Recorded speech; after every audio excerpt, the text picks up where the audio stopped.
В Ухте прошел первый республиканский форум безопасности здоровья детей. Представители городских спецслужб, волонтеры-спасатели и спикеры Московского национального центра помощи детям рассказали и показали педагогам ухтинских школ, как оградить детей от самых разных опасностей нашего времени и как помочь, если беды избежать не удалось. Подробности у Виктории Науменко.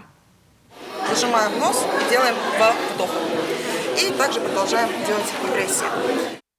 Первая помощь детям при обмороке, сердечно-легочная реанимация, спикеры форума, волонтеры-медики отрабатывают с участниками и эти действия. Помощь в экстренных состояниях – одна из множества тем. Всего 4 тематические площадки.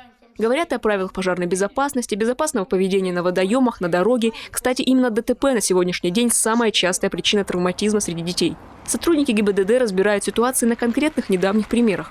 Главная мысль: в детском травматизме почти всегда прямо или косвенно виноват взрослый. Сбивший ребенка водитель или родитель, который не рассказал ребенку о правилах безопасности и, главное, сам не демонстрировал безопасное поведение. На этом перекрестке запрещен переход дороги по диагонали, то есть мы переходим строго в прямых направлениях. Отдельным пунктом поиск пропавших детей, профилактика самовольных уходов. В случае с последним статистика неумолимо растет. Так, только в Ухте за 2020 год было зарегистрировано 6 самовольных уходов детей и подростков. В 2021 – 9, в 2022 – уже 12. Один из них закончился трагедией. На эту тему с участниками форума говорил спикер Национального центра помощи пропавшим и пострадавшим детям. У нас сформирована большая база со всех регионов, по которым осуществляется поиск. Нами была разработана учебная программа для волонтеров-поисковиков, в том числе Республика Коми принимала участие в данных учениях. И эти методики они будут внедряться здесь. Не обошли стороной самую молодую тему – кибербезопасность. Грамотно обсуждать ее с детьми и подростками могут не все специалисты. Рассказать, как это делать правильно, на форум приехал эксперт Лиги безопасного интернета.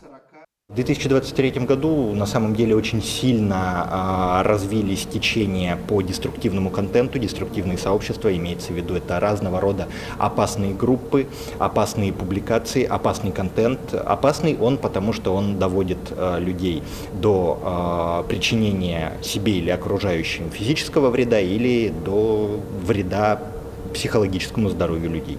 В прошлом году у нас прошло в 10 регионах мероприятие «Месяц безопасного интернета». Дети реагируют абсолютно положительно.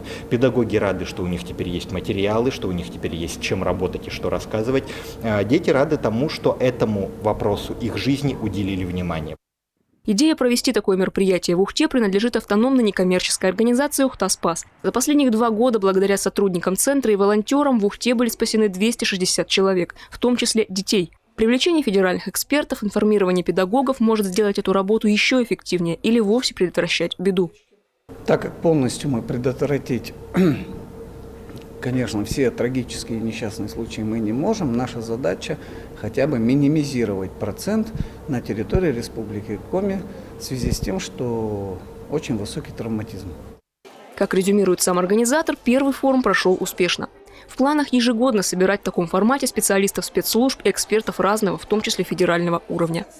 Виктория Науменко, Павел Лагутин, телеканал Юрган, Ухта.